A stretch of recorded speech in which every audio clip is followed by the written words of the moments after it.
Alright, so it is currently 3 o'clock in the morning around, 2:56. I know what you're thinking. Why are you up at 3 a.m.? This is not a scary video, alright? We're not doing a little challenge. Alright? This is not a 3 a.m. spooky clickbait video. We are headed to DisneyWorld, alright? And under normal circumstances, I probably wouldn't be up at 3 o'clock in the morning, but this is a school trip, and I figured I would vlog the experience, and yeah, so strap in. The next few days are gonna be pretty whack, and I'm gonna take you guys along the ride. 30 minutes later. I'll put my input. It's 3 in the ass crack of morning. So as I found out, Keelan is not a very big morning person. Don't go to 3 a.m. challenge. You killed her. Infiltrated the building. Next up, we loaded onto this bus, which, to say the least, I was surprised. It was very bougie. Eric. Is it you have the camera? Eric, we made it. Did you bring the camera? Oh my god. To answer Eric's question, yes. So after a pretty lengthy drive, we made it to Logan Airport in Boston, Massachusetts.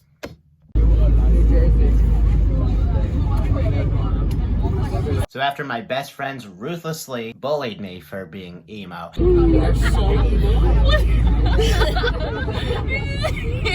He's like... Which, okay, they have a point. Anyway, we got into the airport, and Jacob spotted something. I'll let him take it from here. Jacob, what do you see right now? I see a plane over there. Oh my god, with the airplane. See airplane. Oh my god.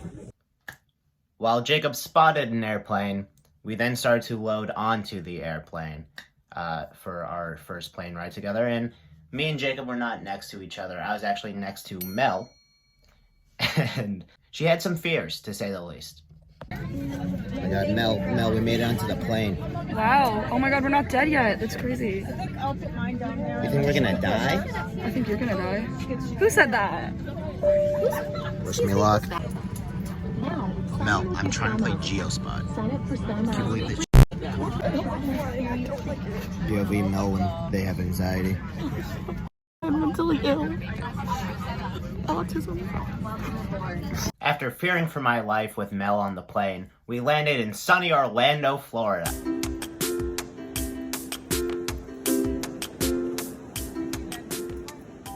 Now, while all of my classmates loaded onto a crammed bus and drove to Pop Century, we had different plans. That's right, a black SUV, you guessed it. So as I learned, the highways in Orlando are practically just big advertisements for Disney and Universal.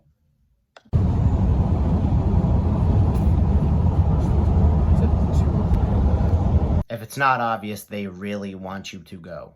And you know what? God damn it, it worked, because we ended up at the Golden Gates of Disney World. We later pulled into Pop Century Hotel and Resort. We then proceeded to load onto a bus to head to Animal Kingdom. And while I was on the way to Animal Kingdom, I spotted an animal on the bus that I was not too fond of.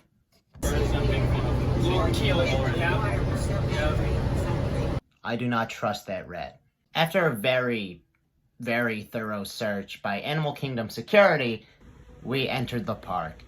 And we spotted this very mysterious looking mountain. We just couldn't ignore it, alright? We had to figure out what this big guy was doing. And you bet I busted out the map.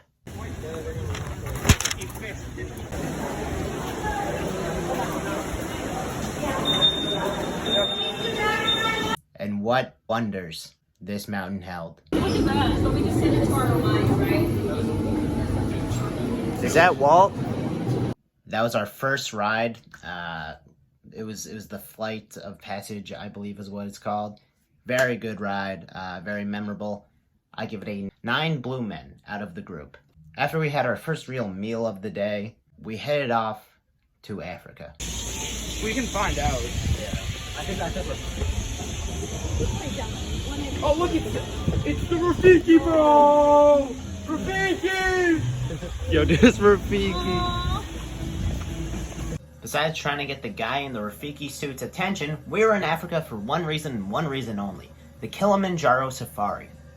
I can say this about a lot of the parks and the rides, but especially in the Kilimanjaro Safari, I discovered that if there's one thing that Disney is really, really good at, it's creating other worlds, making you feel like you're in somewhere that you're not.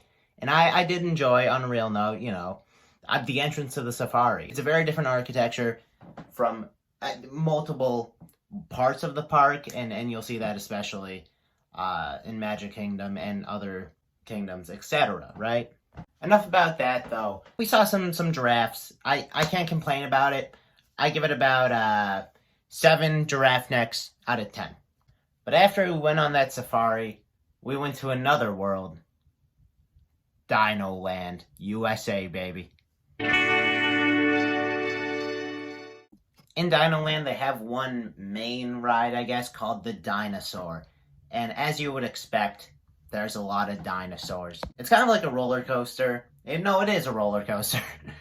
And there's this one part where you go down, and like there's a big dinosaur kind of like this, and like it barely misses you. So that's kind of terrifying, right? But once the initial fear of it's over, it's very fun to go on again and then act like you're legitimately terrified. And that's exactly what we did. I give it an 8 out of 10. I know that I think this is the only ride I went on twice, but it was more of a group thing. It's a pretty fun ride. I recommend. What's even more fun than acting like you're scared of the dinosaurs is acting like you don't know what a dinosaur is. Hey, Eric.